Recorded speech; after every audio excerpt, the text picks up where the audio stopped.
perfected that G-Funk sound.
I started this shit, I'ma finish. Niggas be hating, trying to blemish my image. Who want the smoke? 2 to 3 count with the scope. Extended clip long as a boat. We wipe his nose, tell like he had him a cold. I knew the boy was a hoe. Pull up with the gang, you know that we buying it. What is your set, nigga? What is you claiming? I am a beast, you cannot time it. Don't point a finger, this shit can get dying. These niggas hate, these niggas plotting. Ooh, we got money, I'm running this wallet. You say you a killer, little nigga stop it. In the shootout, yo, gun was chopping. You really a fraud. You cannot stop on this yard, my nigga, they scamming, they swiping them cards. I am so high that I'm talking to stars. I'm gone at them jiggers, I'm popping them bars. Don't mind my pimpin', bitch, don't sweat me. Chopper got a kid, call that shit jelly. Sauce gang dripped up, what is your recipe? Gon' get an L if a nigga try testing me. Whole lot of money, whole lot of drugs. Hit the party, 50 deep, none but my shoulders. Nigga tried me, so you know I had to pause. So many bullets and confused the dog. Whole lot of racks, whole lot of stacks. Fuck a headshot, I'ma shoot him in the back. 3.5 rolled up in the cat. We'll smoke red G, this shit called gang. I'm sticked up like a blind man. I'm super hot like a frying pan. He say that he gon' take stuff from me. Ain't just know he lying, man. I'ma up from my hip, then blow like a whistle. Your bitch suck a dick like a Kool-Aid pickle. 2 bullets in your chest, that's a nipple. And if a nigga run up, I'ma pop it like a nipple.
Peace, beloved, peace. It's your homie, Young Content, the unofficial sensei of the culture, mastering youthfulness and contentment And today is a big, big day. It's a celebration. A lot of celebration in the news. I got the gang with me on Nftsniper and Chill, episode number 16. We've made it 16 episodes deep into NFT Snipers and Chill. And also, I'm dual streaming with Restream using YouTube and Theta, and it's actually working and not giving me no problems. So can I get a round of applause for that at least? I'll do it myself. No, the homies is here, the homies. We got Walshy in the building, OG, Mindset. Dude is you already know Walshy. Everyone knows Walshy. Say what's up, Walsh. How's it going, guys? Thanks for having me on again, Young. It's great to be here. Dude, how you been, dude? I've been busy with everything going on in the metaverse, dude. Like, it's been a busy week, and like you say, we're gonna have a lot to talk about today. A lot of drama and a lot of glory. Shout out to the Dead Stock OG, man. I need a PS5, bro. Give me a PS5 on the low, bro. Where can I get that? You already know I got a guy working on it for you. For sure. How you been, bud?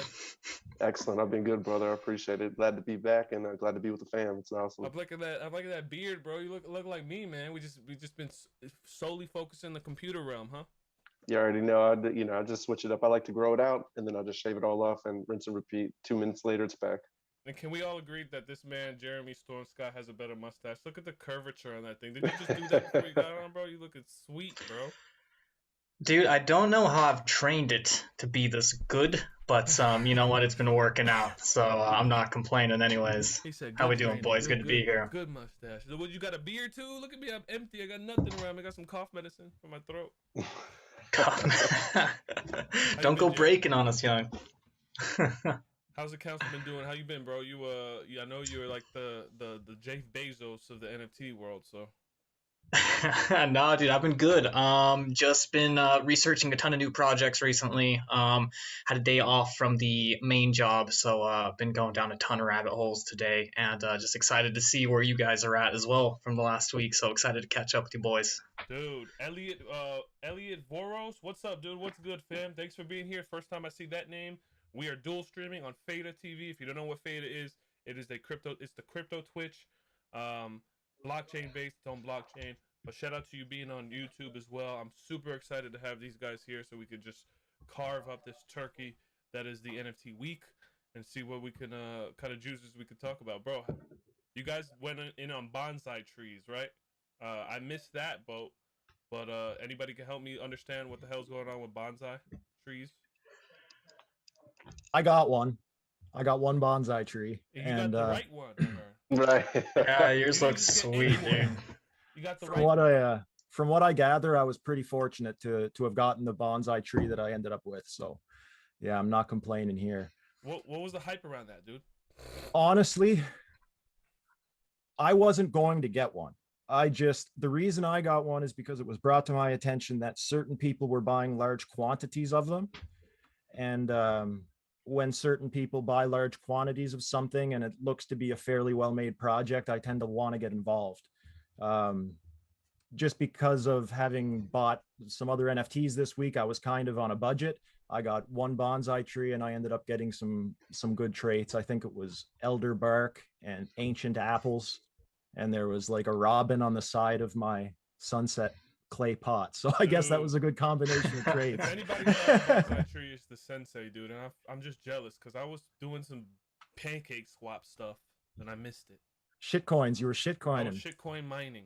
See, I want to mention this one feature of the bonsai trees that I really find to be intriguing, and that's the water token. As of right now, that's kind of on standby because of some legality issues.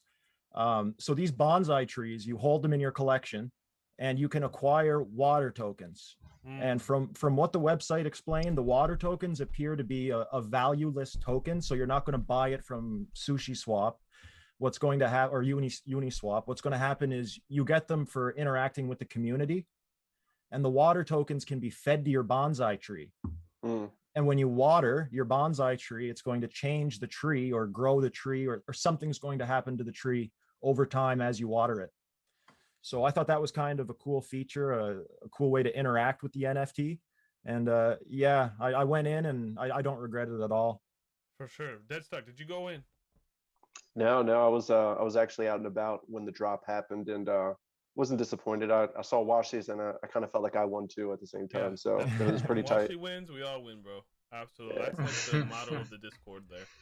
They already know. Jeremy, what's been on your radar, bro? I mean, I would love to give us the beat on the street, bro. You always got some good alpha, good ideas, some good stuff that you found. Sure, man. Well, I can tell you like one of the cool rabbit holes I kind of fell down today was I've been digging into digital fashion a little bit just to familiarize myself with that side of the NFT world. So looking into some cool different protocols and projects. You know, I think Genies is usually like the really well-known one, and then there's Digitalics and then DressX on the non-NFT side of things. But I was digging into a couple lesser-known ones today just to kind of round out the old knowledge, let's say. And so, you know, really interesting developments there. But I mean, not that exciting. Taffy was the most interesting. I love fashion. I have a little streetwear brand, but there was talks about Gucci and Prada and stuff. They only want to get in for there was this lady I saw on YouTube. She was talking to them. It's like, don't get in if you're just trying to make a quick buck. You got to do it for the community. Yeah, well, like from some just from what I could say, like I know that a lot of people in the digital fashion space right now are looking to build out a lot more utility around digital fashion and these NFTs, and they're looking to do it in a lot of cool ways. So I can't speak too much more on that, but I think we're on the cusp. I can't do it, man. I can't do it, but it's cool. It's cool though. But to kind of shift gears from there, from bonsais, have you guys talked about trunks yet? Like, did anybody ape into trunks? Anybody see the trunks or any of that? Dude, I don't know if they have anything on bonsais. Would you like trunks more, or are they planting trees in the real world? I heard, right? Something like that. Real humanity. I think so, but I don't know. I had somebody it was Pranksy that bought a shitload of bonsais, right? Pranksy and I think Dingaling bought a huge chunk too. Beanie too? I'm not sure about Beanie, but I know that Dingaling bought a shit ton of bonsais. I don't know too much. See, I think trunks. Why are you bullish on that, Jeremy? No, I just thought it was one of the cooler ones, you know, just like speaking about like utility and sort of like the virality of it. Because I know Pranksy's bought like a ton of trunks as well, so I'd be interested to see if he's going to get some sort of trunks bonsai thing going, you know. But just another interesting one I saw recently that I thought was kind of cool. I was just wondering if you guys saw. Now with all these trees, we just need some wood manufacturers and the wood token. Don't remind me of that wood token from MLB. Yeah, I heard MLB Tops is moving away from wax, so that's big news in the space. They're moving away from the wax chain Atomic Hub. What's going to happen to the existing? Things. What's going to happen to the existing products on the wax chain? Are they just going to be abandoned?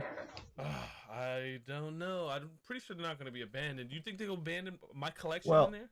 Not really abandoned. I mean, you'd still be able to trade those items, but if it's going to be kind of a dead project on that chain, I'd assume that there's going to be more trading going on the new platform that they choose to run it on, right? For sure. So would that, speaking of scarcity, where would that lead to, with these being the initial and then obviously the relationship kind of fracturing, but they're still on wax? Like what value does that have?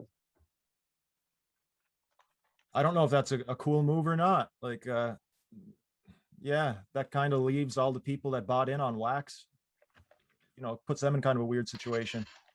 Weird in general. But I guess what are you getting at? NFTs anyway, so.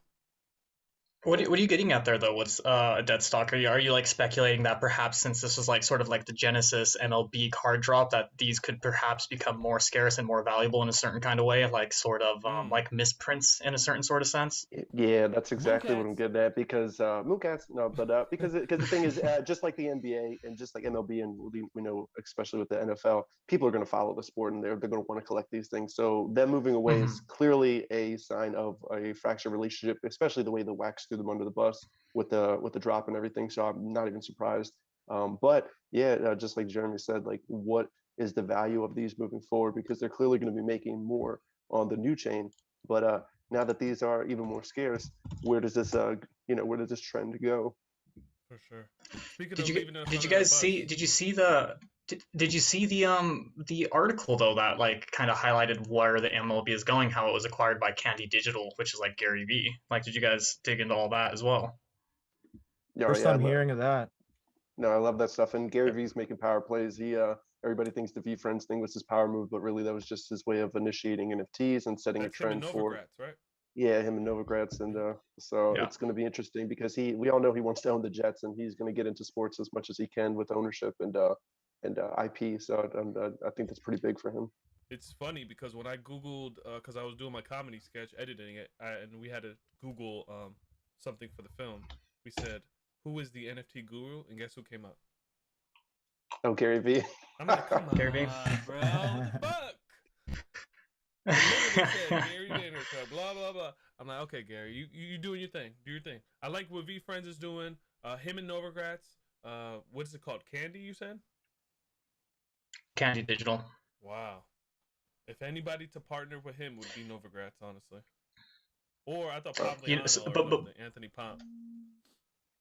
Before we switch gears, though, I think the more interesting thing between VFriends and Candy is how enterprise solutions and white label solutions are becoming a bigger and bigger thing in the NFT space, and something like a place where things are definitely going. And like if you look into the future, I think like enterprise solutions and white label solutions for NFTs is like how all these big companies are going to be getting into the space. So if I was wanting to keep an eye on any particularly interesting areas, it would be those sort of enterprise and white label solutions, such as, you know, how VFriends was powered, you know, which is by a company called Nameless. Little tidbit there for you. Enterprise solutions, is that like payroll or like bonuses as well with NFT bonuses? Is that what we're unpacking? I'm talking about like what powers these entire things. Like VFriends is powered by like a company. It's not Gary V. There's like a whole team that actually had to engineer all that, which would be an enterprise solution, if that makes sense. No, just and like so I'm not the smartest guy, you know. I'm not smart. Selling the pitch, you know, mining the gold. Basically, he's selling the infrastructure, which is always going to be the most profitable usually. Mm-hmm. Shout out to Nameless, by the way, and shout out to Jim. They did a fantastic job with VFriends. They did. They basically constructed the contract that everything was built through. Essentially, it was the structure and the foundation of the product. Without that, it would not have been nearly as wildly successful, in my opinion. So yeah, 100%. Elliot is actually easy. Can't Stop is in the building. He says, my ninjas, I love y'all. Hector Morgan said, what's good, everyone? Hector Morgan, great hen. How do you guys pronounce it? Hen, right? On Tezos, is it hen? Great hen on Earth. Check him out. I just call it Hen because the real name is really hard to pronounce. So back on topic, what you're saying, Wall Street, as far as who's Nameless and what is he, a dev? That's okay, so that's like a soft spot in my heart because everybody knows how much I love Avastars, right? And I'm a moderator on the Avastars Discord. Disclaimer. You're a great moderator. I didn't know that. Cool. Thank you. For sure. So Jimmy was the founder of Avastars, and he's also the founder of Nameless and all of these other little organizations. So they do a lot of the behind the scenes work on contracts for these big projects that get released. And oftentimes they're like the unsung heroes, right? So everybody knows Gary V. I'm not so sure that everybody would know Nameless. So just shout out to Nameless. On the show for sure. Yeah, for sure. I mean, they're a new business or a new project, whatever one you want to call it. And I'm excited to see what they get involved in the future. Oh, I think they're going to crush it, man. Personally, I really like that. Like if you're any big company wanting to come into the NFT space, like you're either going to build something yourself or like use somebody to build something for you. Like if I'm, let's say, like just using Gucci as an example, like if I'm Gucci coming in to the space, then I'm going to want to go through somebody like Nameless to build out my seamless platform, if that makes sense, you know, and to be able to integrate that into my website, which is like where the white label solution comes in. Like I don't want to go through like some sketchy NFT marketplace. Like I want it to look clean and sexy, something that'll represent my brand and look good to my patronage, you know? So, and also like Wall Street, like, I mean, come on, dude, Jimmy, like what a genius. Legend. You know what I mean? Absolutely. He's next level.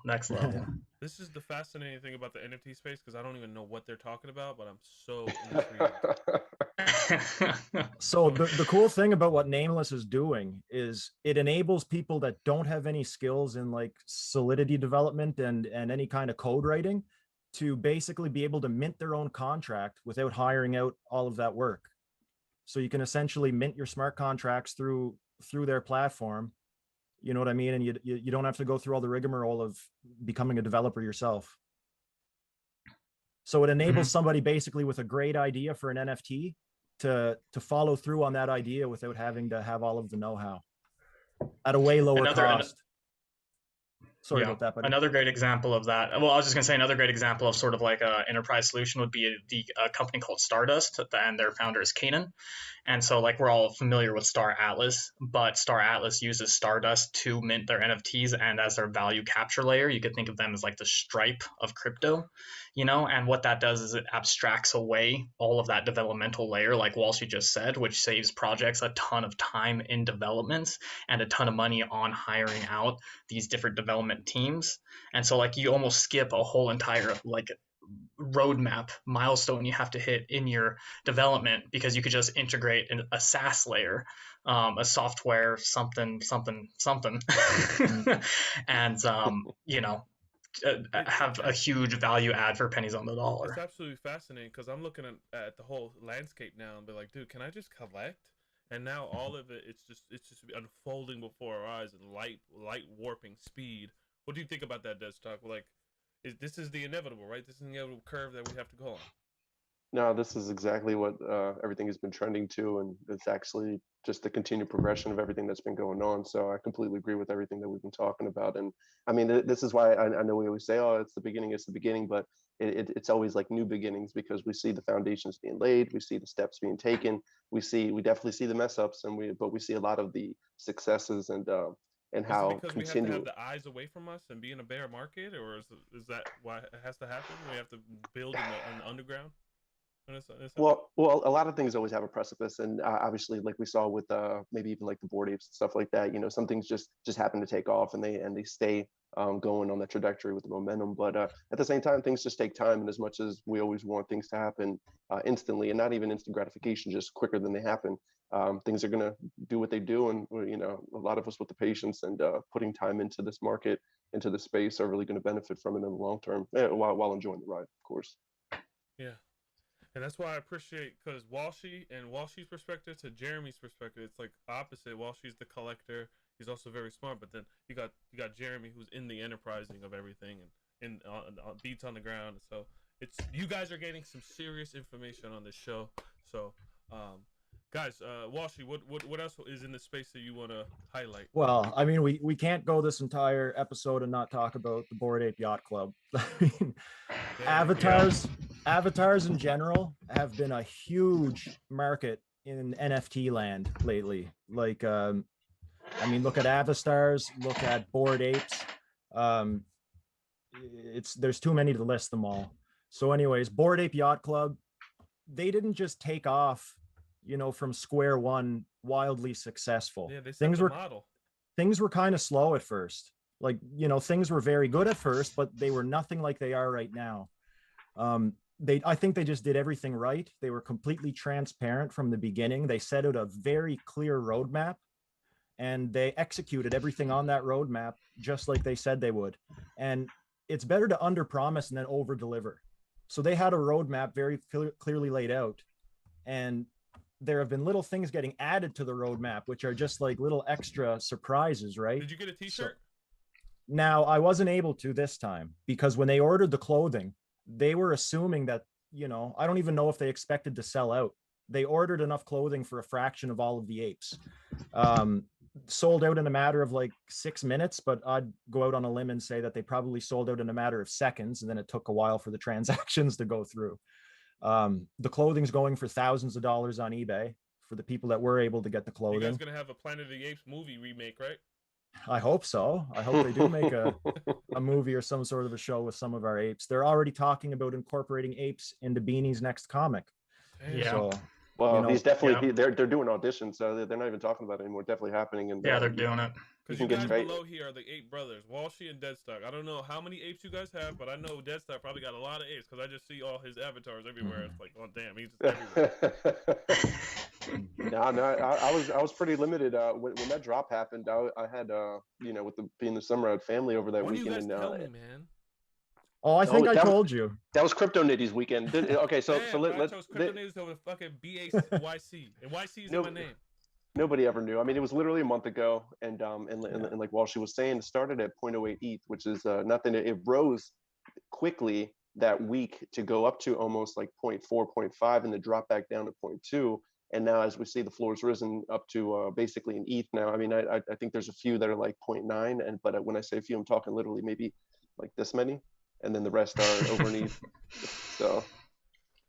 Yeah. Dude, who's behind the marketing of that though? Like, can you kind of leak out some of that information? Who's a part of their marketing team? Are they going and knocking on Van's door and like what's? Bro, there was two guys that borrowed money from their moms, according to the backstory, and you know, obviously the success has allowed them to take on a lot of the roadmap at this point, full throttle. And like Walshy mentioned, they weren't expecting what they got with the merch, and you know, so they only had so many, which obviously and there's a breeding mechanism happening. That's definitely happening. They're going to be having an update coming up soon towards the end of the month. It's going to be doing the breeding, and it's just a lot of exciting stuff that's happening. But I mean, to answer the question, it's the community. Everybody kind of like jumped on this. I know obviously Pranksy bought a ton, and a few other whales, but in the end, there's more of us than them, and a lot more people are joining. There was only about 2K of us, and now there's almost 4K of us. I would say by the end of the month, there should be 4,000. And you guys took the top spot too of OpenSea,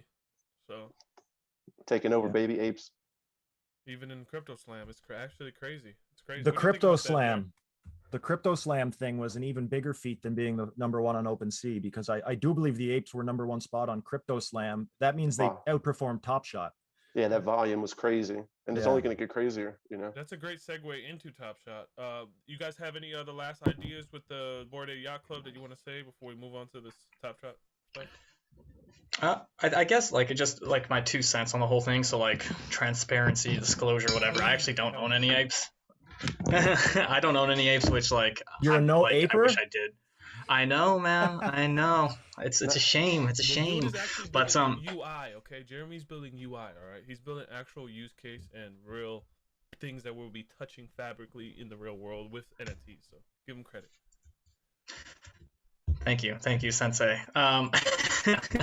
But like, I think so. What both you guys were talking about, I think the secret sauce, let's call it, is exactly what you were alluding to there, Deadstock, and it's the community. You know, like how do these things take off? They take off through shows like this. They take off through like it's all grassroots, you know. And I think so many NFT projects miss the mark on this. This is how Punks has grown out. This is how Meebits is still working on it a little bit. But they're kind of riding on the curtails of Punks almost, I would say, you know. But like it's right. But like I think it's the myth. You have to build out the myth. You know what I mean? And right now we've seen the myth of Bored Aped Yacht Club be constructed in an incredible way. And so, you know, like if I was an NFT project studying anything, it would be how the community really took off. One question for all of you guys though, before we move on to Top Shot. And this is something like I honestly don't know about, and I'd love to hear your perspective on. So like, how did something like hash masks, for example, miss the community mark? Because I know hash masks had like a huge community and it had a huge mythos surrounding it, but like they just seem to kind of peter out. And maybe that's just me speaking out of ignorance, but like what did Bored Ape Yacht Club do that hash masks didn't? Let me just if that makes chime in sense. real quick. I think Bored Ape tapped into the G-Gen humanity psychology we use in apes, nothing else. And aping in, everyone wants to ape. It's just this thing, number go up, and I think they just really capitalize on a cultural aspect, and they hit it on the dot. What do you guys think? I think that with the apes, like I was saying earlier, avatars are becoming huge. People want an image that they can brand behind and that they can become recognized as in the metaverse, right? Because we're all friends. I've never met any of you in real life. Other than these video conferences we have, you wouldn't know what I look like in real life. So what's the image I want to give off to all of these people that I know that I've never met? You know, do I want to be seen as, you know, a funny looking ape? I can probably relate more to the ape avatar than I can to the hash mask avatar, right? Like I've never heard anybody say I'm going to hash mask into these shit coins. You know what I mean? It's always I'm going to ape into these shit coins. That's what I'm saying, bro. Yeah, so that's true. It's just kind of I totally agree. It's like a funny little background story that we can all kind of relate to in a way. The background story, by the way, of the Bored Ape Yacht Club, from what I've heard, this might not be accurate. So, but anyways, what I was told was that the Bored Apes were a bunch of crypto traders that were so rich from the last NFT boom that whenever the last dip happened, they were just so bored that they all got together and opened up the yacht club, and here we are today. You know what I mean? Just a bunch of bored apes. And I think a lot of crypto and NFT people can kind of relate with that kind of a silly little background story. You don't want to be your own avatar inside Decentraland, dude? Well, I mean, they are going to be making ape avatars for everybody to use in Sandbox to go free. with the apes that they bought for free. Yeah, That's huge. So that's another. Huge, That's cool. Again, really cool. Taking That's over the mythos. that MeBits thing. It's just almost. I mean, the bottom line is a perfect storm, but also the community, and on top of that, things now are spreading like a tree. The roots have been going out deeper and deeper. The tree has been growing at a tremendous rate, and there's book clubs, we got meetings, they got spaces now, we got clubhouses, we got 2 different ape groups that are going to be doing digital real estate businesses now on Sandbox initially, and then they're going to be expanding. There's so much going on right now, and what it's done is it's just one of those things where it's like, I relate to this person, and obviously we're all in crypto anyway, it doesn't matter, but at the same time, it's like a camaraderie that has been built up, and it just keeps getting stronger, and it's like in that old, what was the movie where he had the rope, he's like, apes strong together, apes together strong, he had the one stick, boom, broke it, but together, everybody's like, you know what, we can really make some magic happen, and it keeps going, and the ante keeps getting up. It was just organic growth, man. It was organic growth, and I'm super stoked that it happened. Maybe you guys could write a paper together about how, all the nice little intricacies and analytics, so then I could use it for my own NFT. Wink, wink, when it comes out. But what happens? So in history, if from NBA Top Shot, is this the time to sell a Bored Aped Yacht Club, Bored Aped Yacht Club, or just to see how NBA Top Shot did it? You know what I mean? So, would this be the peak, or is this community different than the NBA Top Shot community? It had its initial run up. I mean, I think it's one of the first projects where people were really starting to wave the flag of no more, changing the prices of something as you go up. Things should stay the same price. People will make their money. The people who created it will make their money on the resales, but just set a fair price, sell out of it, and do the community the right way, and you're going to see something happen. So like they started at 0.08 ETH, they went all the way up to 0.5, half an ETH within a week, and then dropped all the way back down by the next week to 0.2, and that floor just steadily, as they were accumulated, just started to rise until they got to 1 ETH where they're at right now. So right now it's been a pretty organic growth, like Washington mentioned, and that's something that you can't really just worry about a drop. The thing with NBA Top Shot is there was only about 15,000, 20,000 of us, and when earlier in this year, January, February hit, it ballooned because it shot up 10x. It went from about 20,000 to 200,000. I'm always going to blame the bots. It's always going to be the bots to me. It's always going to be the flipper kids. I mean, the people in Bored Aped Yacht Club. You don't got a lot of bots there, do you? No. Look, I keep getting offers every day. Today, I've probably gotten, no lie, about 30 offers on, combined on my apes and stuff like that. And I can guarantee you it's probably bots. Bots keep the floor going up, though. I ain't going to lie about that. They suck on trying to accumulate at good prices, but they do help on raising that floor. Are you guys not upset that your LaMelo Ball Master Challenge is $600? It's up to 1,000. It's 1,000? Okay, it was $600 yesterday. So I was feeling really irrelevant because there was a point where that Luka Doncic was $8,000, and I know a bunch of friends of mine bought it for $8,000. To see your Master Challenge being 1,000 is still, bro. Like, there's so much like rage on Twitter, crypto Twitter, NFT Twitter. So what do you guys say to that? Jeremy, do you know what happened? You know what's happening there? I'm honestly like, Top Shot's your guys' things. I played around with it, but I have zero expertise here, so I'm just a sponge right now. Sweet. well, that Luka at its peak, when that Luka reward, the very first Cool Cats Challenge reward came out, it was selling for probably about 700 to 900. At its peak, it was almost 10 G's. So, I mean, it's one of those things where it definitely rose up. Everybody's like, oh, this is going to be the bottleneck. And then we saw what happened with Top Shot, everything going down. And as more and more progressed, I mean, I think Cool Cats 2 killed a lot of people. I think a lot of people spent probably like a good amount of money on Cool Cats 2. And that destroyed a good amount of people. But what are you going to do? They don't have everything right. They're, it's always, the truth is in the middle with them. Should we get a better perk than, hey, you get access to a legendary pack? I mean, you mean the things I have access to already? Are you look? That's why I wasn't even batting an eye when they said they were going to give extra thing to it and it was going to have monetary value, because in the end, I do believe in the product. I believe in it long term. And while I do feel bad for a lot of people that got caught up in it when they got in at the wrong time, it was a window in time, just like you can get it now, and you can get a lot of the stuff at the same price that you could have got it in January before the boom. So it's kind of like waiting you having a bad Christmas, becoming rich with your family, waiting 365, and then realizing there's like a Arnold Schwarzenegger toy that you really didn't want inside there. You know what I mean? So it's like, gosh. And I know Can't Stop Mike is in the chat talking. I know Can't Stop Mike. You can chime in if you want. I would love. I need you back on the show, homie. And then someone said, Mike is pretty quiet. Young, yeah, I boosted it up. Thanks, Hector. Shout out to all the people on Fada as well. If you're chatting there, Yin Yang, what's up on Fada? Love you, Fada homies. I can't see the chat on there because of the Restream chat app here, but I'm here with you and present with you here. Walshy, did you complete the challenge? I have yet to complete any challenges, actually. You didn't complete the master? You're one of the smart ones, I guess. Well, the reason I've never done a challenge was just because when I got into Top Shot, I started with minimal capital. I had like $600 that I put in, and that's all I've ever put into Top Shot. I think I bought one legendary pack aside from that $600 initial deposit, and that's all I've got into Top Shot. I've been very lucky to have pulled out way more money than I ever put in.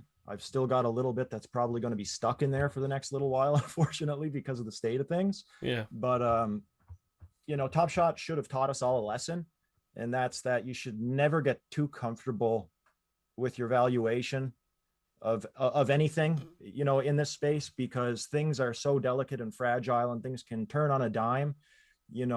When my account hit 30K, I probably should have started taking profits when I seen gains that massive, but I held on and I said, no, let's see if we can hit 100K. Obviously that didn't happen, and now I'm regretting not having sold more, but things could turn around in the distant future. The short term, I don't see things turning around for a good little while, but I'm hopeful long term, because people love collecting sports memorabilia, not just cards or not just NFTs. People love sports stuff in general, and I think that once they get things figured out, I hope they'll turn around. Like I don't know for sure if we'll ever see the same valuations we did in February, March, but maybe we'll see them a little higher than they're at right now, because things are looking pretty grim. I'm banking solely on the LaMelo rookie in 10 years. I'm just thinking in that term now. That's it. I'm just banking on having some LaMelos that are the first NFTs, and I could give that to my child one day. What are you saying, Deadstar? No, I was going to agree. I think it's more of a long-term view at this point. I think that we are going to see these valuations again that happened in February, and I think we're actually going to see them exceed where they were at. But it's going to be one of those things where we have to see what happens in the off season. And I'm more, when I say long-term, I'm thinking 2 to 5 years. Let's just go to the next bull run. But if I'm looking short-term, I'm not even worried about Top Shot until I see what happens when the next, after the finals, see what they're doing during the playoffs. I'm not even worried about off season, to be quite honest. And then I want to see what happens with it when the next season happens. So later in the fall, this winter, when NBA starts up again, it's a new season, and they start really kind of going massive. They should have had more than enough time to kind of continue to build infrastructure, get the employees going, get everybody in a position to take on everything, and that way they can really make massive gains. But it's one of those things where I'm not even worried about it at this point. I invested in, and also back to Walsh's point, also we see this history repeats itself, and if it doesn't, it always rhymes. People always say that's it. But the biggest thing is that's why you want to, unless you're had the conviction, you want to dollar cost average into something, and you want a dollar cost average out of something. And Top Shot definitely continues to teach that lesson, because when you see something do a 10x, or for a lot of people, their accounts, they went from 10,000 to 100,000, and you got to take the profit. You got to take something out of it, otherwise you're really doing yourself pay yourself. King, pay yourself. Otherwise, and that the way the crypto market works, so you take those gains and you continually flip them. So it's something where you definitely want a dollar cost average, and you don't want to get into something when it just fucking shoots up and moons. That's not the time to get into it. And if it does moon and you were into it, go ahead and take some money out. Yeah.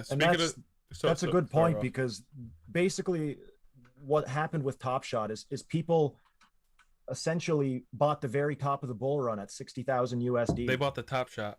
They bought the 60,000 USD Bitcoin. Exactly. And then, you know what I mean? What happened. Now we're down to 32K. It was essentially the same thing. People bought the top, and now we're closer to the bottom. And hopefully that turns around long run and people aren't selling at a massive loss. Can't Stop Mike, CSM, says something that is going to make me laugh because I've heard this over and over and over. He's very hopeful when Asian markets hit. How many times have you heard that? How many times have you heard that, bro? Still banking on that Chinese market, eh?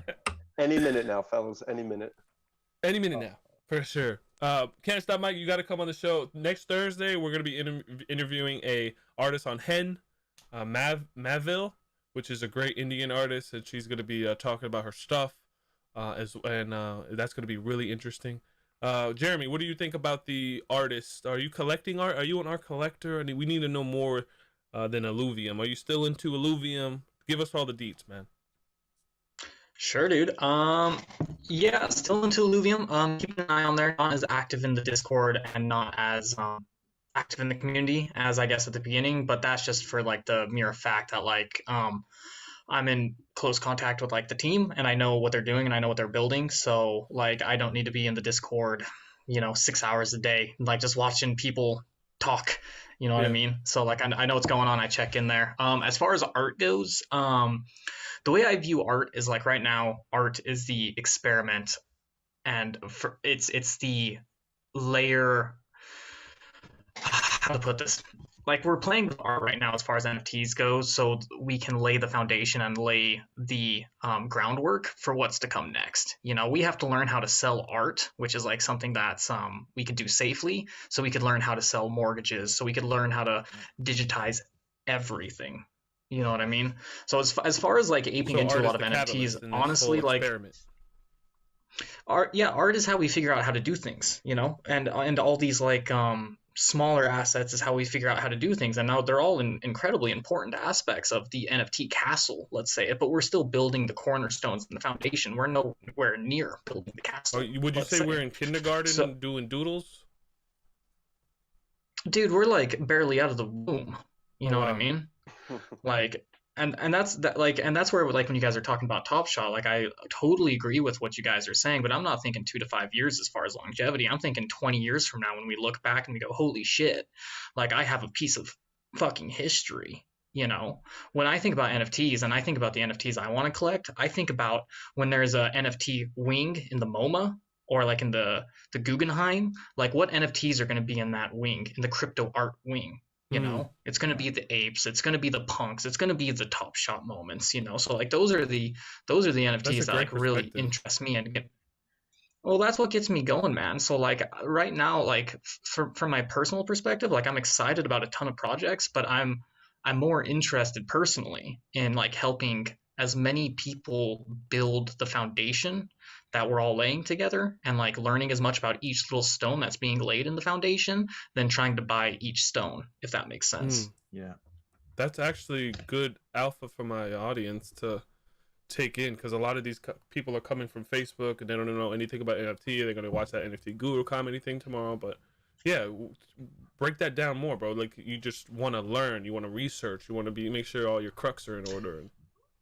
Well, let me put it this way, like for all of us here, like, and I tweeted about this the other day. It's like whenever you invest in crypto, like you should know how to evaluate every single play you even think about getting into, whether it be an NFT, whether it be a shit coin, whether it be a top 100 coin, and in order to evaluate any play, you better know your shit. You better read as much as you can. You better be as knowledgeable as you can. So when you come to a project, and if I look at an NFT, I want to identify utility. I want to know about the team. I want to know about the history of that NFT. I want to know what chain it's on. I want to know the implications of that chain. Like I want to be able to dig deep onto each different play I'm making, because I'm putting a piece of my skin in that game, So like when we say do your own research, it's kind of cute, but like you really do your own research. Like knowledge is power. I feel like once you tell a noob to do his own research in the NFTs, he's going to explode, because That is a hard learning curve, man. It's so hard, bro. It's like I don't even know where to begin. Oh, NFTs. It's a art wrapped on blockchain. What else? You know, like you hear that so much from like Logan Paul and all these other bigwigs, but it's like, what do we do? You know, what do you think we do, guys? Build the best on ramps we can. Like I have like 3 or 4 different Google Docs going, and like 3 or 4 Telegram groups I'm in just to like help educate people. You know, like I have a bunch of Google Docs that I send on to people just getting into the space that like kind of, it's just like it's a rabbit hole with a bunch of rabbit holes in it, you know? And the thing is, it's like you can lead a horse to water, but that's as far as you can go. You know what I mean? So I don't know. Yeah, for sure. I think these channels. Love to hear your guys' perspective, though. I think sending them to Walshy's Twitter. I think telling them to go to Deadstock Twitter is probably helpful. Because you know you guys are actually good humans. You know, like you want to help. You actually take time to help people. You're not just do your own research and you just leave them off there. Like if you have to spend that extra 30 minutes, you guys, I'm pretty sure all of you, especially in the community, would do something to help. Absolutely, and that's I can only speak for myself, but I mean, I was given a massive amount of help whenever I entered the NFT space. Like I didn't know anything, and honestly, my first week on Discord, I didn't even know what digital ownership was. I was using a CryptoPunk as my display picture because I didn't understand that that was somebody else's belonging at the time. You know what I mean? But I quickly learned. They told you not to do that, or what? People quickly approached me and told me why that wasn't the right thing to be doing. Wow. But I mean, they did it very respectfully. Nobody was rude to me. They all knew I was new, and they explained to me, listen, like, this is digital ownership. This is what it means. This is why people value it. And as a result of people giving me that level of kindness and respect and being willing to go out of their way and teach me, that in part makes me want to kind of pay it forward and do the same on to somebody else that's just getting into the space. You don't know who you're helping. Like, you know, you could be helping somebody out that already owns a huge successful business. You know what I mean? Like you could be helping somebody out that doesn't have a thing that's going to go on to be the next Pranksy. And, you know, just in the spirit of being a good human, I think we should be all helping out, not even looking for something in return, right? Yeah, each one teach 100%, one. man. That is amazing. Speaking of something that hasn't helped me, my Apymon portfolio looking really grim, and I'm trying to boost myself into I was in their Discord today, and if anyone doesn't know, Apymon, the dev, went on vacation, never came back, and Happy Magic, the new dev, is trying to help the community. There's some quarrels in there, but I don't know. Deadstock, do you have any information on this stuff? What are we doing? Because me and you are both Apymon holders. Yeah, for sure. So I mean, for us, we got in early enough where monetary wise we didn't get killed on it. I know a lot of people that got in after definitely paid way more than we did. And the idea and the structure of what they were looking to do on the roadmap was incredible. I mean, it was like if they could pull this off, it'd be wonderful. But it was all lie in a sense, right? It was like, oh yeah, we got these Disney artists that are they couldn't execute it is what it was. I mean, it just is what it is. And you know, I don't take any flack. I'm not even gonna get on them about it. It's just one of those things where like the proof is in the pudding. They came up with all these ideas and they weren't able to execute it. There's been red flags ever since. I don't feel like I was taken advantage of or anything like that, but at the same time, it's just one thing after another. And now with this new development, you know, it's going to be interesting to see what they're able to do and how they're going to move forward, because they really could just regroup, say, hey, all right, this is what we're going to do, and be one with the community. Community loves the idea, they love what the possibilities are, but that's just what they are at the moment, potential and possibilities. Everybody got their egg now, everybody cracked it. If you got a prize, you got a prize, but there was more to it than just that. There was the battles, there was the Amon token, there was the staking, and it's there was the governance, see there was a DAO, there was everything. Exactly. So it's going to be interesting to see what comes out from that. But it's a huge lesson for those that have been following it or those that end up digging into it to know exactly what not to do, and making sure that you, like we talked about earlier, make sure you underpromise and overdeliver. And unfortunately, it just has not been good for them repeatedly. And so, you know, I have no ill will. I hope the dude is okay. I'm assuming it's a pretty straightforward thing that he just finally had enough and he just dipped out. Though, knowing how him and Happy were technically partners, it's kind of fucked up that he did not communicate even with him or maybe he didn't have. He's just trying to save face at this point. But I'm sure more information will come out. It always does. And in the space, we need the drama. You guys thought soap operas and NFTs didn't mix? Well, here you go. There you go. There's a soap opera happening right now, and it's I even went into the Discord and I was like, hey, if you guys want to have a good debate, you guys could come on my channel. Everybody on the Apymon Discord could like look at you guys and vote from the debate. And they were like, man, maybe, you know. I was just trying to offer my help, you know. Were they anonymous developers in that project, or? I mean, basically, it's not like they gave us the face value, I guess. Yeah, Okay. they had a roadmap. They're pretty upfront about everything they wanted to accomplish, and obviously we don't know who these people are in real life, but there's been tons of things happening since the beginning that Can't Stop just Mike don't said bode he's well stuck for in them. Thailand with a bunch of ladies. Hate that dude. One of them's a dude. Watch out, Mike. Holy smokes. And then Can't Stop said Walshy and Dexter have helped me out a lot. Very solid individuals. Yes, they are definitely going to get the JP Morgan Award. Trust me, they are the State Farm. Shout out to Mike. For sure. Yeah, Mike's family. Mike's good Love Mike. people. For sure. Excuse me. So there's so the Apymon, that's cool. We'll wait for the staking. We'll wait for that. We'll see what happens with those tokens. Staying optimistic.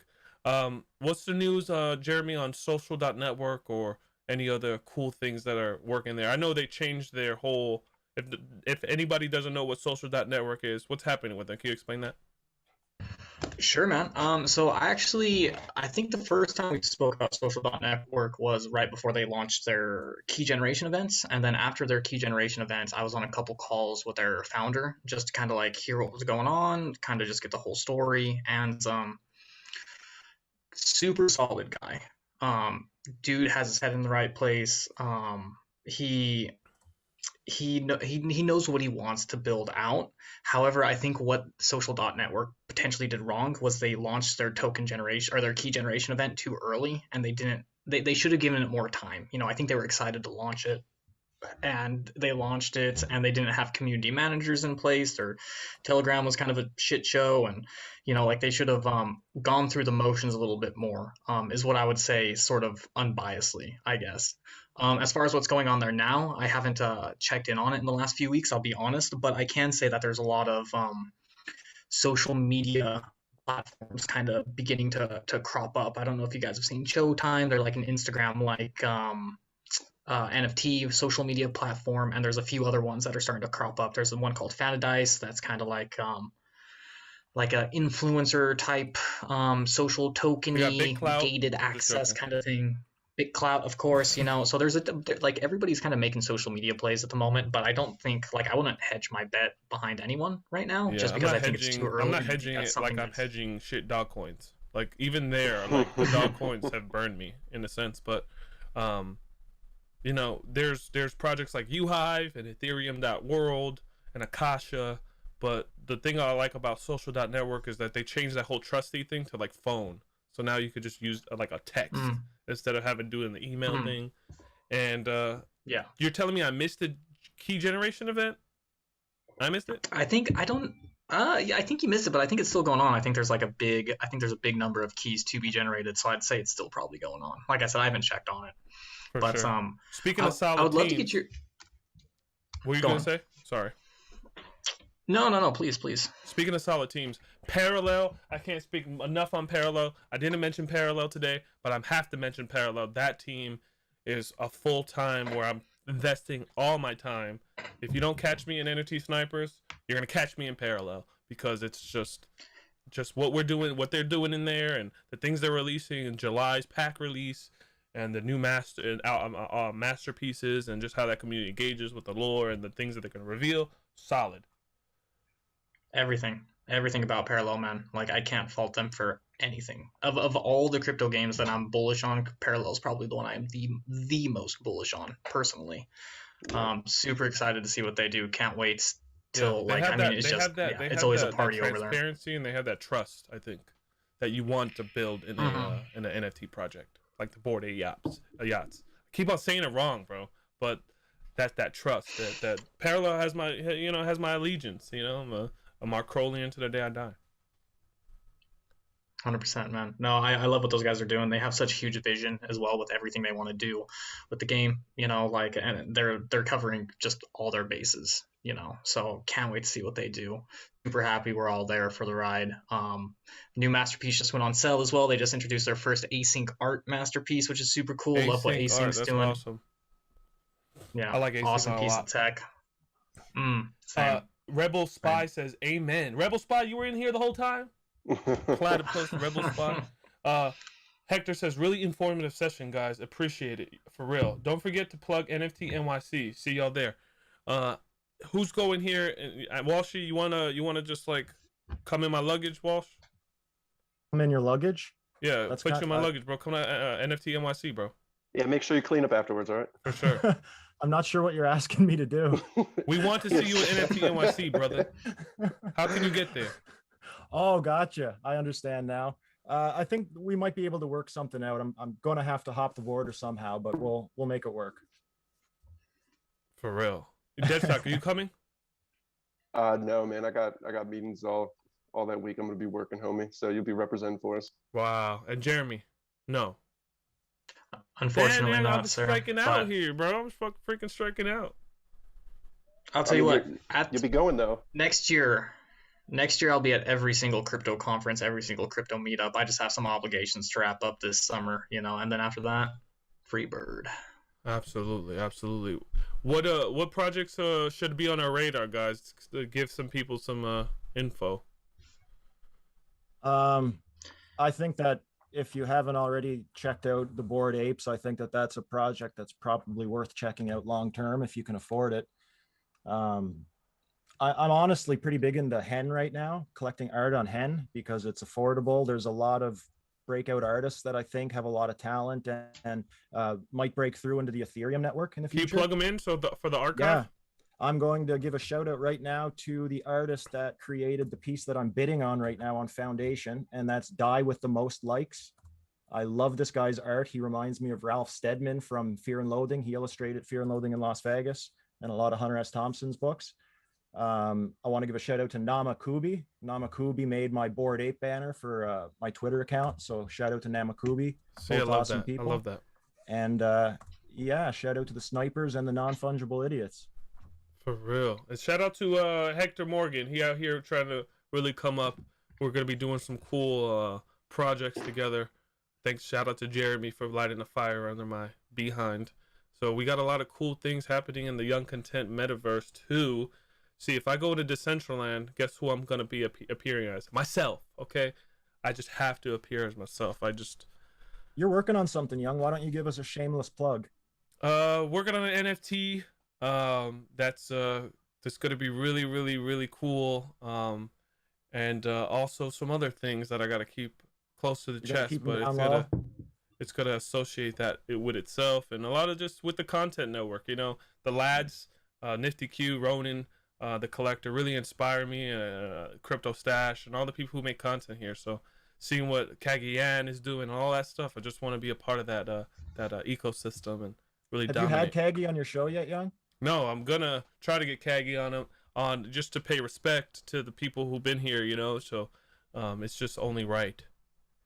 Kagi's good shit. I like his content, especially for the blockchain gaming realm.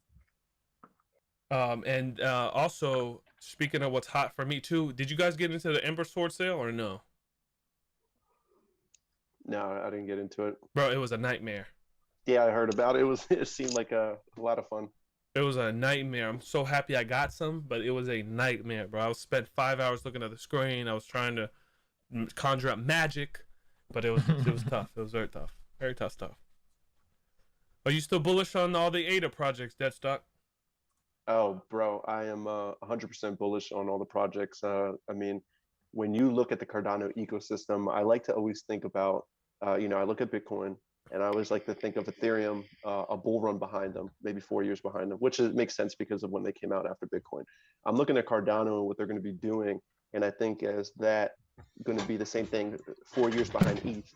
So we're going to be seeing things like Cardano from Swap, where they're going to be doing, instead of a Uniswap, it's going to be like an Swap type thing. We're going to see DeFi, we're going to see insurance, oracles, we're going to see gaming, NFT projects, which we're already seeing NFT projects, obviously with SpaceBuds and all that stuff, but ones with even more utility. So I'm super bullish. I mean, you know me. I'm bullish on Cardano and of course Polkadot and Kusama. I think they're really going to blow up. Yeah, the Alexander from the Unique Network said that the Substrapunks that he's making on Polkadot, Kusama, are going to be able to fight the CryptoPunks, which is like a utility. Substrapunks fighting CryptoPunks in a game. And I was like, he leaked that out, and I was like, holy smoke! So this is serious stuff here. Beeple's next project. He's going to show. He's going to be showing the fighting, of course. Dude, yeah. What was up with that? The Beeple versus Meebits? What was that? Bored Ape versus Meebits? Or what was that? Pure instigation. Just him, Beeple being Beeple. He broke my Twitter is what he did. he ended up messaging my boy because my boy put Beeple's face where he had the ape who was getting punched, the bloody ape. So he put Beeple's face there and he says, no, this is it. Beeple started messaging him like, oh, I love it. He's like, I should have done that too. So obviously he did a final one where the Meebit and the ape are just like, arms around each other, just watching the sunset. So it all ended well, but it was a war. I made the mistake of commenting that Meebits and Bored Apes should just be friends. And Beeple responded to me saying, this is going to be an all-out war, motherfucker, and this is the first stone being tossed. Wow. Because that's what he does. He's very consistent. The next 48 hours, I could not see anything on my Twitter feed. It was just all notifications directed towards Beeple in my replies. Somebody replied to a tweet that you're involved in. It's like, geez, here we go. Oh, well, I got some follows, so it's all good. Hector said this space has the potential for so many people to do something special in this space. Can you chime into that, Jeremy? Man, I actually wanted to make this point. This is a perfect segue. Like a project that I wanted to bring up that I know you guys are probably excited about is the Punks comic. And this just ties into everything we've been talking about. Which one? I'm glad you brought it up because I was literally going to bring it up right after you. Beanie. Yeah, Punks comic, man. Yep. Yeah. So what I find so interesting about that is not even so much Punks, it's Pixel Vault and like what they're doing and the technology they're using. They're using fractional to create fractionalized baskets of Punks, and then they're enabling DAOs, they're enabling all sorts of cool stuff. So like when I think about like a project that's like freaking nailing it right now, it's the Punks comic, man. And like what they're doing there, what their plans are, like they have everything already there. Dude, but you have to. Yeah, you almost have to. I have an ETH too. But but when you compare the two projects, man, there's no comparison. I know. Like, there's nothing right now, in my opinion, that you can compare to Punks. Like as far as just like it's so simple, it's brilliant, and it's just like stacking technology on top of each other, having vision, and having like the resources to execute that. What's the Punks comic floor? 0.2. Yeah, 0.2 ETH for one. 0.2? But yeah, 0.2.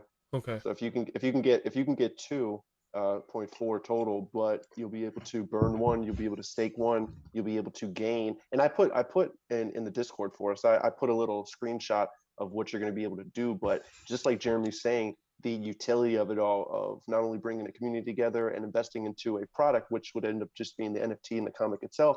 He has the physical comics, so if you bought in within a certain amount, so we're going to be getting those. If you bought in again during a certain amount, you're going to be getting the second issue for free. Second issue, which was going to have Meebits involved, is now going to have the apes involved, which I'm sure Meebits will probably be in the third one. And then we get down to the staking and the burning, where if you stake it, you're going to earn the Punks token. And then on top of that, if you end up burning it, you'll end up earning a token for the vault, which obviously is holding everything that Jeremy was talking about earlier, the Punks. And obviously if they accumulate more stuff, you have value tied into all of this. So it's a value stacked on top of value. And Jeremy said it perfect. Dude, I might have to sell one of my parallel keys for a Punk comic. You and Walsh, you gotta get in. Let me just add on top of that, Dead Stock, because you articulated it so well. But like the big point here is like what the vault, the DAO. Like, so you can only get access to the DAO by buying the first comic. So there's 10,000 founder tokens that can be gained into the vault. Now you can only gain access to the vault in the first 10,000, but not everybody's going to burn their comic to get into that vault. So let's say 50% of people stake, 50% of people burn. You have 5,000 people in that DAO getting access to that DAO. Now that DAO has a vault baked on top of it. Now, right now, what's in the vault is only with the Punks IP. What Pixel Vault is doing, which is the company that built the Punks comic, is they're going to be doing this with other NFT IPs in the future, and all of that stuff, all future projects that they do will also go into the vault. So we're seeing a bare bones vault right now, and in the future, let's say they do a Bored Aped Yacht Club comic, an Illuvium comic, a Parallel comic, all of those assets are then going into the vault, which you have access to. So you're buying in on the ground floor for the only time you ever can. And that's brilliant. You said it perfectly. And on top of that, the limited scarcity, there's a window, because by the time the #2 volume comes out, you're not going to be able to, it's not like if you have it, you can eventually burn it. By the time #2 comes out, you already missed the chance to burn it and get in on some of this stuff. So you're basically then just buying it for the NFT at that point. But the real value is in being a part of, similar to Bored Apes, you're part of this community, and you can take advantage of the utility of it and invest not only into this, but really, I mean, into yourself. It's just a smart investment, especially with people that have been in the space, been successful, and obviously they're not doing it just for, you know, shits and giggles. They're doing it to obviously continue to build, and you could tell. There's no IP. There's no IP like that. What are you saying, Washi? Oh, sorry. I was going to say that there's a couple other cool things that are going along with the punk comic. My friend, shout out to Huda, actually won one of the Hackatow artworks that get randomly awarded to people who buy the first edition. So when you're buying the Punks comic, I don't know how the numbers are generated, but you could randomly win one of X amount of Hackatow's artworks that were based off of one of the characters, I believe, in the Punks comic. And he won one of them. And we all know Hackatow is just a brilliant artist and a huge name in the space.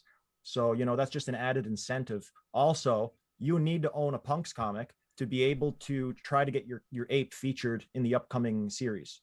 So if you want your ape in the comic, you have to own one of the first edition comics. And what's a better way to promote your ape for future sale or just as your own avatar than to have it featured in a huge NFT work like Beanie's Punks comic? That's such a good point, man. Exactly. That is such a freaking good point. And this is something that, again, we're getting in on the ground floor. Bottom line, they valued it, the vault, at about 1,200 ETH. They split it up 600 ETH a piece, so that way if you're going to stake it and you get in on the Punks tokens, you're pulling from that value, and then obviously if you burn it, the other 600 ETH, you're getting in on those Founders Vault DAO tokens. And it's just something like they expect this over time to accumulate. And this is why I do love NFTs so much, and I love the crypto space, because by investing in NFTs, you can invest in tokens like ETH, but why not invest in something that rises in value in ETH while ETH rises in value in US dollars? This all know is the passive income dream we've all thought about since we're 15. Yeah, exactly. Exactly. So it's one of those, and I'm huge on staking. And so it's just one of those things that coincides with one of my true beliefs. I mean, I've recently been with the dip, and after taking profits before the dip, I've recently been just consolidating my whole portfolio to make sure that a majority of it is just pretty much all staking stuff. I mean, I got into ramp pretty early when it was I forget, it had to be. What's up with Shib? It's actually it's earned me probably about 20%. It's gone down officially, but the way that I keep earning over more and more every time people do transactions, I'm not gonna lie, I looked at it yesterday and I did the math. I think I've already earned like 20%, so I might be coming out ahead once that puppy takes off. I know I've held on to the E-Tusk as well, and that's been earning, but I think I got it right here. Yeah, I know. I gotta stay optimistic to this, but I would say with this Punks comic, can you guys help me with that, please? Because I don't, the sensei don't know everything. I just need some help on that.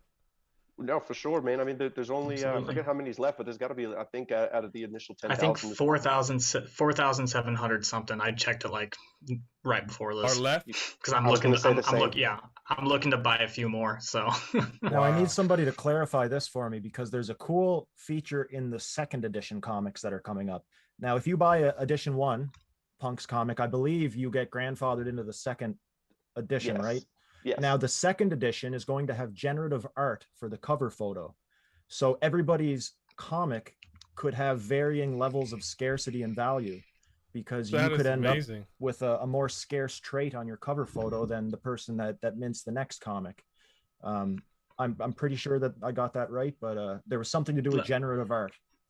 Let me just add on to that, Walshy. First of all, you're pretty dead on. Second of all, like I've talked to both of the founders of Punk's comic, and I can't leak anything here, but let me just say like what they have planned for the future and what they're putting in place.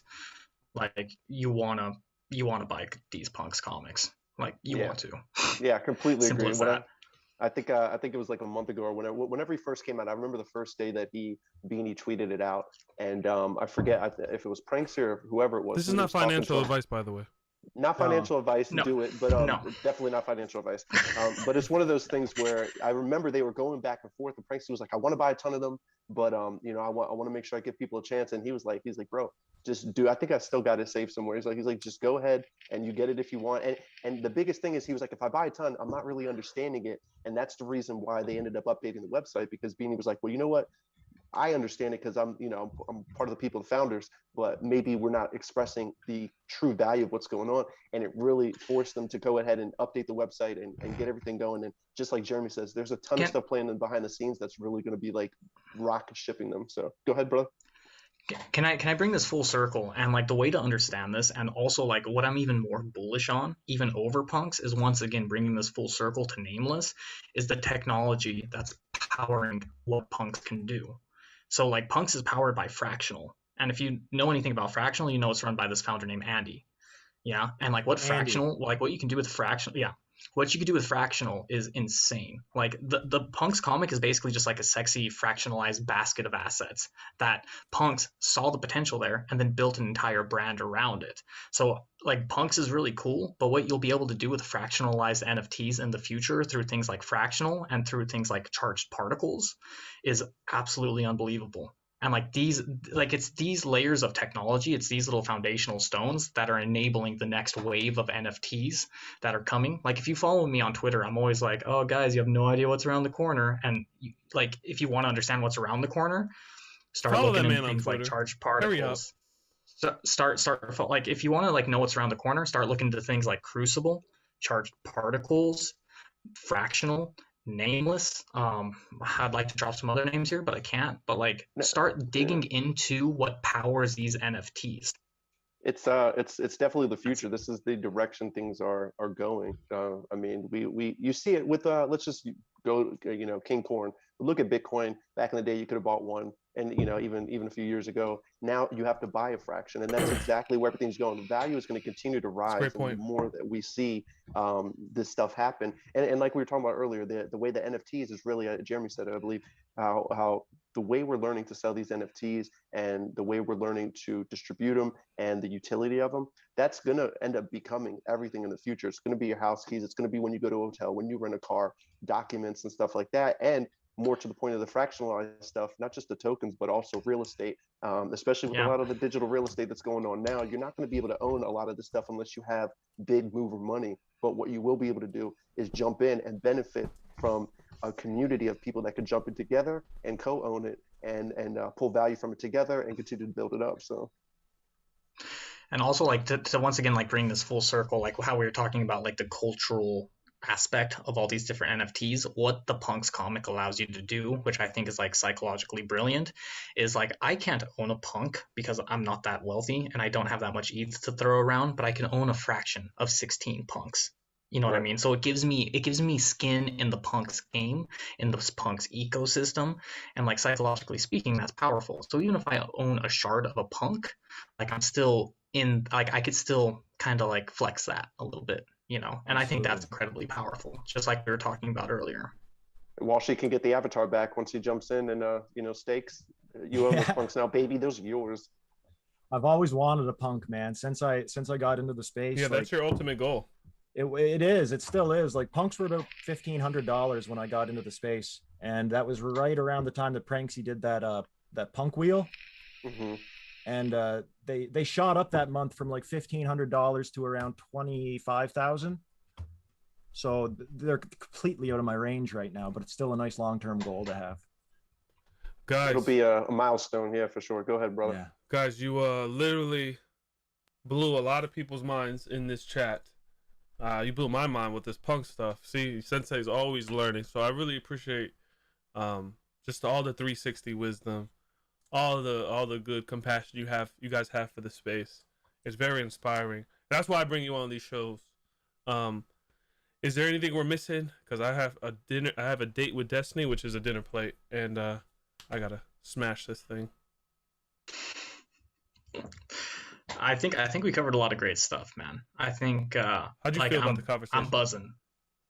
You buzzing? I'm buzzing, man. I think that was awesome. Buzz yet. I want to buzz. I love talking to you guys. Like, I love being able to, like, for me, it's not even like sharing the knowledge. It's being able to talk about knowledge that I wish I could talk to more people about, and just being able to like speak without explaining, if that makes sense. So I always really appreciate these kind of conversations. And I appreciate you being on the show and being so willing, because, bro, people are gonna look into this show 10 years, and they're gonna see your face, and you're gonna be somewhere else, and you're always gonna still have that same zeal. You know, your zeal is contagious, and I learned so much from you, bro. I learned so much from Walshy. I learned so much from Desktop. I wouldn't ask for a better brothers in arms in this NFT journey. Absolutely. 100% agree. Yeah, it's been great getting on here again with you guys to have a chat. And like Jeremy said, like, in my little town and in my friend circle, I do not have people I can talk to NFTs and DeFi about. People know very, very little about this kind of stuff where I'm from. They don't know what a MetaMask wallet is. So when I'm able to just geek out with you guys and talk about this stuff, it's super fun for me and enjoyable. And like I say, I got here in January. I knew nothing. I was using somebody else's punk as my profile picture for the first week. So like I've learned a lot, and it's been through other people and through just doing a lot of reading. And the friends that I've met along the way are, you know, they're the best value that I've found in the space. So yeah, it's been great. one of the best investments we've made. No, I have to third or fourth, you know, everything that we've been talking about.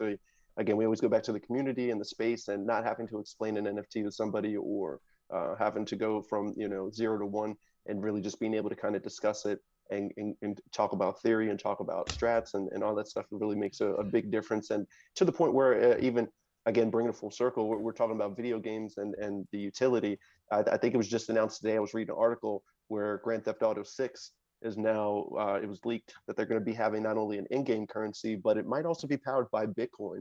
So I wouldn't be surprised if we were to start seeing GTA, Grand Theft Auto, you know, it's the Godfather. You know, I know everybody loves Fortnite. And you know what? I had my Fortnite time, and I do love boxing people up and just murking them. But I just because I'm competitive and I haven't played in a while anyway. But besides Fortnite, I mean, look, if I'm gonna play, I'm gonna play to win. I'm not playing to just fuck around. So this is I love the subtle flex. Yeah. But dude, gotta do my 90s, baby. I haven't played it so long, I can't remember all that shit. But the funny thing is, you know, Grand Theft Auto is the Godfather, and for them to have this leaked, it wasn't by accident. I mean, I think I might have it right here. It says GTA 6 will reportedly feature Bitcoin. Latest rumor surfaced on Twitter when someone tweeted out that they had heard new murmurings about GTA 6's development from a trusted source, and according to the leaker, they're looking at incorporating Bitcoin into the anticipated project. So we don't know exactly if it's going to be Bitcoin itself or Bitcoin to turn into an in-game currency that you can then take out. But one of the biggest things from, go ahead, brother. I was just gonna say, dude, can you please drop that in Young's Discord, like the link to that? I would love to read that. And like also shout out to like Young's like Discord, like guys, if you're not in there, like it's exclusive. You can't get in there. Sorry, you can't. Sorry. Yeah. No, I'm just joking. No. We'll figure out ways to increase the capacity. Okay. Jeez. Now it's one of those things that in GTA 5, the one thing that they didn't have online was the stock market, and the reason why was because between all the cheats and the hacks and everything that you could do, cloning and stuff like that, you could manipulate so much money on the game. But now if they're going to have the stock market, and then they have the stock market incorporated with crypto, do I mean, that's pure R1, L1, L2, R2 down left and just get a bunch of Bitcoin cheat code, bro? Yeah, actually, you know what? If you do it in real life, that's what happens. I actually walk around with a controller in my back pocket. There you Just go. in Right. case I need love some That's money. how we're all so successful. That's I the know. biggest alpha leak you'll get from this whole conversation. Right. I just want to plant. Oh my lord! I just want to plant one more flag here before we move on, and it's like something you just kind of said there, Walshy, that I think is like so incredibly important, and it's like one of the biggest pieces of advice I'd give to anybody trying to enter into this space. Walshy just said that he entered into this space in January. Like, just think about that for a second. If you like looking at my little computer, we're 6 months into the year, you know. Wall Street went from January 1 to like June 6, and like people are looking at him right now as a thought leader. You know what I mean? They're looking to him for advice. They're looking to him as like inspiration. You know what I mean? So like, guys, it's never too late to get in. Like, once again, okay, I drew this I think on like the last time I was on the show. Show and us. it's like, and while you're drawing that, shout out to we- Can't Stop Mike saying Top Shot made us homies for life. Absolutely. And also Whole just life. the gravity of the matrix itself. We are here. We are here, guys. We're going here. We're here. Okay? Big time. Like, and that, just keep grinding, guys. Like, that's what it is. Like, Walshy got in January. You know what I mean? Like, not even got in. I know you've known about the space as Walsh, but like it's never too late, guys. Like, just crush it, grind. Always be hustling. You know, sure. like always be reading articles, always be sure. doing diligence. And Always your be hustle the best could version just of be in the yourself. chat, just you typing. Dude, your hustle is in the Mhm. keyboard, homies. It goes down to simple Mhm. friends, family, and foundation. And guys, I got some chicken parmesan I gotta go and smash. And I know you guys got some meals to smash as well. I know, Jeremy, what time is it over there in Ireland? 12:27. Drinking Wow. time, baby. This is when Mhm. NFT starts. I'll tell you for what, his guys, research. Exactly. If any of you guys want to jump into Young's Discord, we could have like after hours happy hour. I'm definitely down to keep this conversation going, and if any of you guys want to, but just For throwing sure. that out there. For sure. Absolutely. Guys, Walshy, give your final thoughts. We're out of here. Everyone gives their final thoughts, and I'll give mine. And Final thoughts, man. Just karate kick it to them. get out there and interact with some new people, get some different views on things, get out of your own perspective and get into somebody else's for a minute, because there's no way that you can learn everything on your own. You have to collaborate with other people and kind of share your thoughts with one another to get on the right path and stay on the right path. Great example is when we were at the top of Top Shot. If somebody would have maybe come up to me and said, listen, Walshy, like, I've been in the space for a while, this might be a peak, it might be a good idea to take a profit, you know, it might have changed the outcome of things. So get out there, talk to people, listen to people's views, make some friends. That's it. Make some friends. I love that, bro. Deadstock. Gotcha, brother. Great points, Walshy. Now, I to jump on top of that, I think the biggest thing for my strategy, I always practice what I preach. And so I want to go along with Jeremy and say, make sure you're constantly learning. If you like watching videos, watch the videos. I know personally, I used to watch so many videos that I'd watch them on 2x just because I didn't want to waste time. Keep reading, keep learning. And right now, my main strat, especially with this dip, heavy, and I've always been heavy, but heavy on staking, heavy on utility for the NFTs, and really just creating a game plan. Have a game plan. Make sure you know what you need to know. Keep reaching out to people that know more than you, and then execute on that. Don't give yourself a chance to really let up on it because everybody else isn't, and you want to make sure that you keep ascending up and higher and higher. So that's my take. Jeremy, wait, give me a sec. Someone says I was just about to spark up. I'm late. You're never late, bro. You're gonna be able to watch the VOD. Crypto Crayons, we appreciate it. What about those low mint Panini license Hoff contender Kobe cards on Quid? Bro, we'll talk about that very soon. But we appreciate you. You're gonna be able to watch the VOD. Happy that you're here in the dojo. Jeremy, what are you gonna say? Man, love what Walshy, love what Deadstock's saying. If I had to give like final sort of parting words, it's know thyself. You know, For sure. be confident. You don't have to be a dev to get into this space. Know thyself, meaning know where your strengths are. Don't be afraid to be confident about those strengths, and then get out there like Walshy is saying. Talk to people. Get out there like Deadstock's saying. Put in the work. You know what I mean? And in knowing thyself, you will find your place in crypto. there's room for everybody right now. So hustle. Yeah. That's it. For sure. There's an open seat for you right there. It has your name on it. NFT Snipers, make sure you give them a follow on Twitter. Young Show, Walshy, at DeadstockOG. Everything's the same. Make sure you follow these guys. This is some magic I'm going to let you guys experiment with. Let's try it together. If you stare at these four dudes long enough, you might see them turn into apes. All right? Something happens when you stare at them for 10 seconds. Their faces change. They become apes. Smart apes. Guys, take it easy. Live the dream. Eat ice cream. Stay content. Peace. Take it easy, boys.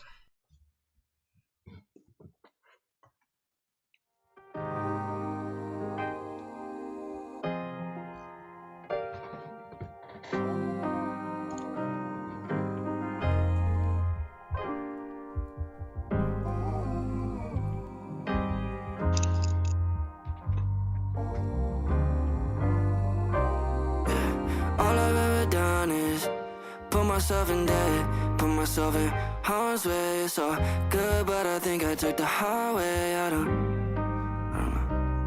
Told myself don't sleep, don't hold your breath, don't breathe, man. I hope they don't leave on me. I don't know what to believe, no. If we got ties, I rate that. Man, I know they hate that. I gotta move forward, you treat it like a racetrack. I'ma go, ain't no break back. All my problems all up, let me face that. Nothing really seems too real, that's the way I feel right now.